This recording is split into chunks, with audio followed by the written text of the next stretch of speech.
सुस्वागतम, नमस्कार। कैसे हैं आप सब?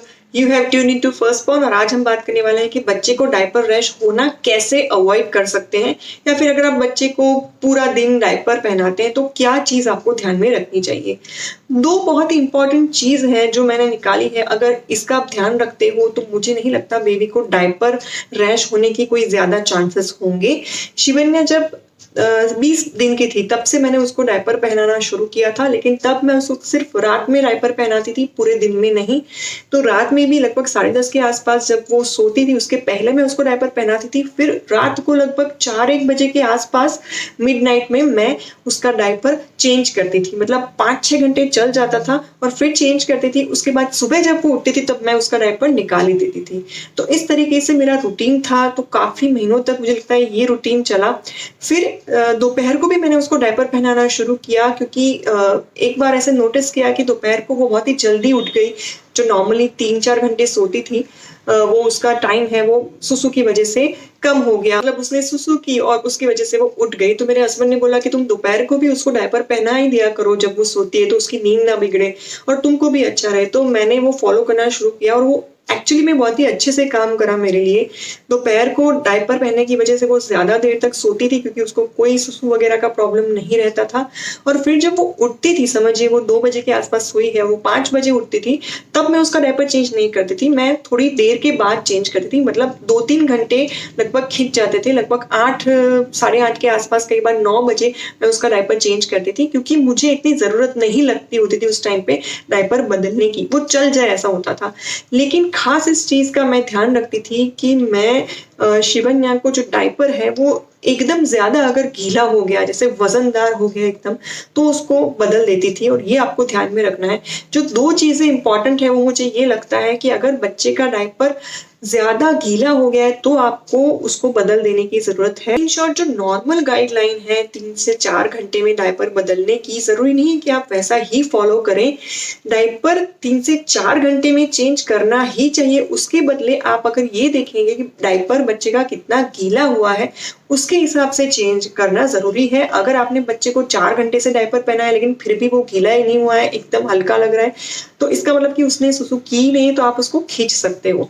तो नॉर्मली ये 8 घंटे तक भी चल जाता था। और जब शिवन्या थोड़ी बड़ी हुई तब मैं उसको ओवरनाइट भी पहना देती डायपर। मतलब काफी समय तक उसने पहना था, लेकिन उसमें उसको कोई प्रॉब्लम नहीं होता था, क्योंकि वो ऐसे रात में सुसु करती थी लेकिन इतना नहीं करती थी जिसकी वजह से उसका डायपर एकदम गीला हो जाए। जब भी ऐसा लगता था कि ऐसा कोई डायपर लीकेज हुआ है या डायपर ज्यादा गीला हो गया है, तो मैं बदल देती थी, वरना तो वो ओवरनाइट एक ही डायपर में आराम से सो लेती थी। और सुबह उठ के सबसे पहला मैं काम करती थी उसका डायपर निकालने का, क्योंकि रात भर जो डायपर पहना है सुबह अगर वो निकाल दूं उसको तो बहुत ही ज्यादा अच्छा रहता है। तो इसलिए मैं ये मतलब विदाउट फेल कोशिश करती थी कि सुबह उसको तुरंत ही डायपर में उठने के बाद निकाल दूं।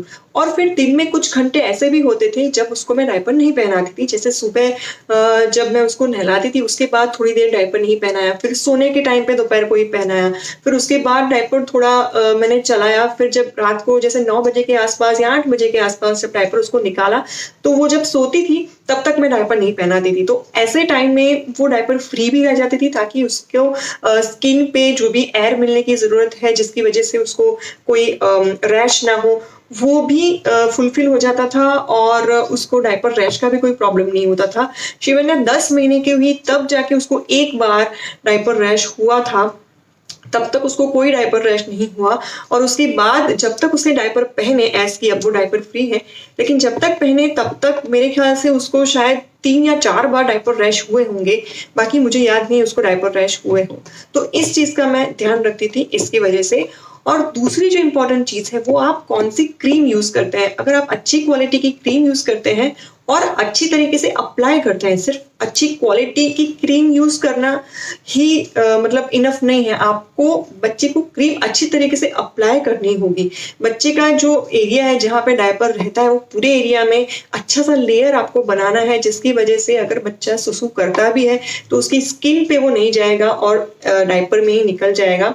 इसकी वजह से क्या होगा, उसको रैश होने के बहुत ही कम चांसेस रहेंगे। तो मैं शिवन्या को पहले कुछ टाइम तक तक हिमालय की यूज़ करती थी। फिर मुझे किसी ने सजेस्ट किया कि बिफोर नैपी बहुत ही अच्छी क्रीम है, क्योंकि उनको उनके डॉक्टर ने सजेस्ट किया था, तो मैंने वो यूज़ करना इस्तेमाल किया और काफ़ी समय तक मैंने बिफोर नैपी यूज़ की थी। मैंने इसके ऊपर एक वीडियो भी बनाया है बिफोर नैपी का, आप जाके देख सकते हैं। लेकिन वो बहुत ही ज़्यादा अच्छी और थिक क्रीम है, जिसकी वजह से क्या होता था कि उसको रैश होने के चांसेस नहीं रहते थे। हाँ, कई बार ऐसा होता है कि ज़्यादा क्रीम अप्लाई करने की वजह से बच्चे की स्किन जो है वो थोड़ी डल हो जाती है या फिर थोड़ी काली पड़ जाती है, तो ये आपको चेक करना है, नोटिस करना है, अपने हिसाब से वो आप करें।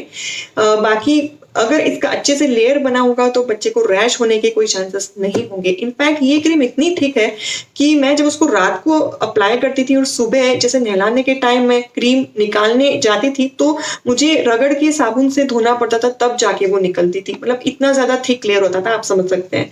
और दूसरी जो इसके जैसे क्रीम है वो है स्यूडो क्रीम, जो हम ऑस्ट्रेलिया में थे तब मैं उसको यूज करती थी। वो भी बिफोर नैपी के जैसे ही है, थिक लेयर वाली। और उसके अलावा जो समय हमने उसको हिमालय की डायपर रैश क्रीम यूज की थी। हिमालय की पतली क्रीम है लेकिन इफेक्ट बहुत ही अच्छा है, एज की वो आयुर्वेदिक तत्वों से बनी है।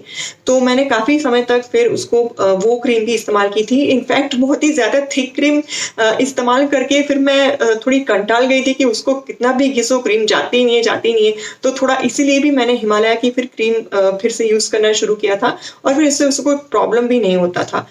तो मैं ये ध्यान रखती थी कि उसको मैं क्रीम अच्छे तरीके से अप्लाई करूं। दूसरा कि आप बच्चे को जो भी डायपर पहनाते हैं वो अच्छी क्वालिटी का पहनाइए। जरूरी नहीं है कि आप एक डायपर खरीद के लेके आए फिर वही डायपर आप बच्चे को पहनाते जाए जब तक वो बड़ा होता है या डायपर फ्री होता है, तब तक आपको चेंज करके देखना पड़ता है कि कौन सा डायपर आपके बच्चे को अच्छी तरीके से सूट होता है, और फिर इस तरीके से आप एनालाइज करके उसके लिए एक फाइनल डायपर सिलेक्ट कर सकते हो। मैं शिवन्या को पहले पैम्पर्स के डायपर पहनाती थी, एक्टिव बेबी, लेकिन काफी समय तक मैंने उसको मैरीपो को पैंट्स के डायपर भी पहनाए क्योंकि वो मुझे ज्यादा अच्छी भी लगती थी, प्राइस में भी थोड़ा रिजनेबल था और उसको कोई प्रॉब्लम भी नहीं होता था उससे।